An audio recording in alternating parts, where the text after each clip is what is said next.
2077, they voted my city the worst place to live in America. Main issues?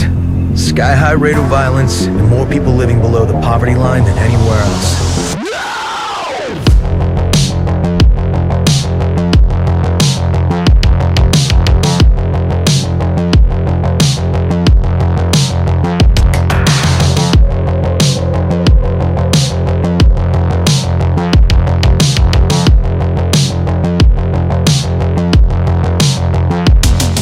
In this video, I'll be touring my Cyberpunk apartment in RoCitizens. This build has been something that I've been working on over the past week, and I don't know how, but I managed to reach the max furniture count in a small apartment. Yes, you heard that right, a small apartment. As you can clearly tell, this build is inspired by Cyberpunk 2077, which is a game that came out a few weeks ago. I personally haven't gotten the game, but if any of you guys have, let me know down in the comment section. So yeah, this build is extremely detailed, and I don't want to keep you guys waiting anymore. Let's get right into the tour.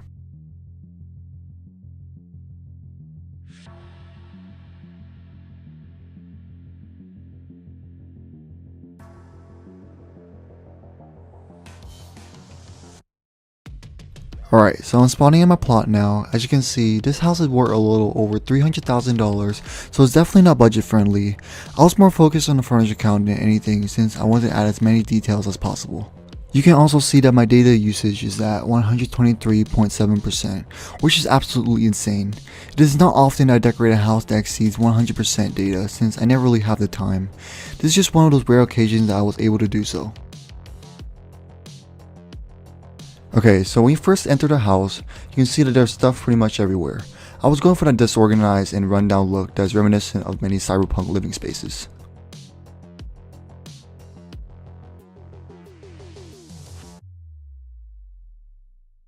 What gave me the idea to do this build was this hexagonal floor pattern right here. I was playing around with some of the old limited rugs and I somehow colored them to make this cool futuristic pattern. I didn't want to do another modern build, so I decided to have a go at a cyberpunk themed apartment because of the release of the new game.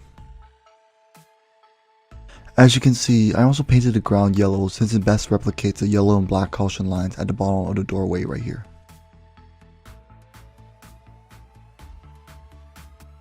After that, I scaled some blocks flat and covered them on my walls. The blocks are in rows and I separated each row by a little space to make the walls a bit more interesting. I used medium stone gray and dark stone gray as my main colors and medium red as my accent color since it was subdued, not so vibrant. Next, I felt like the windows that came with the apartment weren't appropriate for the build, so I made my own. What I did was I scaled the rounded shelf bigger so that I covered the area of the window. I also made the walls that had the windows thicker using blocks to accommodate the windows since the shelves were thick and we weren't able to scale it against the wall. This is kind of a good thing since it makes the apartment seem more insulated and cozy, like in a spaceship, which is the vibe that I was going for. Typically, I like to leave these curtains closed since the ones that came with the apartment does not fit this type of window frame. Right where the light switch was originally, I put a power box to control the lighting since it's much more industrial than a plain old light switch. I usually leave this off since I prefer to use my own lighting, and I like to keep the apartment dim, which I think really gives it that vibe. Oh yeah, that reminds me, usually I like to have one or both of these lights off to keep this area dim. I also like to turn one of these lights on to keep this area the only part of the apartment that's lit. It's definitely a really cool look when you're looking across the apartment from either side. Next, I decided to lower the ceiling since I felt like it was too tall. I also decided to add in some custom air ducts in the ceiling. Looks really complicated, but I think it really gives the apartment the industrial look, which was something I was going for.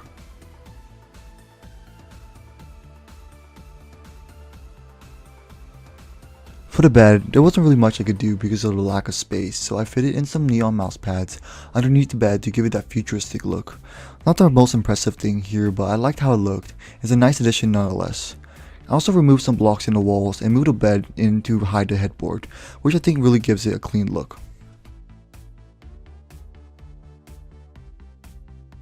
Let's not forget our pet rock here. The thick walls were pretty nice since it allowed me to embed this shelf into the wall. The desk is pretty simple with a couple of metal blocks for the legs and some wooden blocks for the surface. On top, we have a very messy workspace with multiple monitors and even a laptop. Here we have a stack of papers in which I made by stacking up books. We also have 2 coffee mugs since the type of person who lives here is probably too busy coding on these computers to actually get up and wash their mugs. Up above we have this lantern that I'm really glad I added since Cyberpunk is somewhat influenced by Asian cultures, and I personally think that the lantern matches the aesthetic really well. Down below you can see these two cables connecting to the server rack, which is made out of blocks and game consoles, and also a TV. Right here we have a mesh shelf unit that I told myself I had to add into this build ever since I started working on it. I really like where I have it here since it helps separate the work and play area from the kitchen. On the shelves we have some random clutter items. So now let me show you guys the kitchen. I'll turn on the lights so that you guys can see it better. The main goal with this kitchen was to make it so that it looks like it was put in as an afterthought, so many of these walls seem like they were torn down to make room for the kitchen. The kitchen is 3 counters wide and I used these catalytic wall panels as a backsplash. These wall panels were something I also wanted to use when I started to build, and I'm glad that I was able to use them. So here's the wardrobe I made, and to be completely honest with you, it's kind of plain, but I really like the look of one of the doors open like this, since it contributes to that messy and unorganized look that I was going for. Next to it, I also made an arcade machine that looks way better than the previous one that I made. The placement update really is a blessing when it comes to these custom furniture designs. In the corner here, we have this futuristic LED light bar thing that I made, and it's pretty much the only source of light in the end of this room when those ceiling lights are turned off. Now for the bathroom. You might not have noticed this, but I made the whole bathroom smaller by making new walls out of blocks. So for the walls, I made tiles out of building blocks and scaled them flat against the wall. Typically, I don't do this because of furniture count, but I was able to do so because of the small space that I was working with.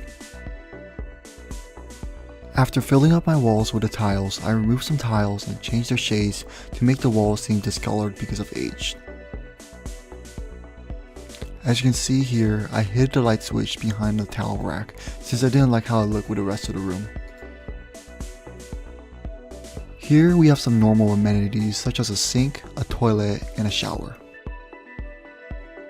I added this tank here to give the bathroom a sci-fi look, but honestly, I do not know what it's for. Looks pretty cool, I guess. Altogether, I try to make this room look like it has not been maintained that well over the years, like it has been abandoned almost, and I think I did a pretty good job with it. Anyways, that's the end of my tour. If you like the build, be sure to go down and give the video a big fat like since it really helps out the channel. If you're new here, be sure to subscribe as I'll have a lot more builds out soon, and you wouldn't want to miss them. Anyways, this has been Letoura, and I'll see you guys all later.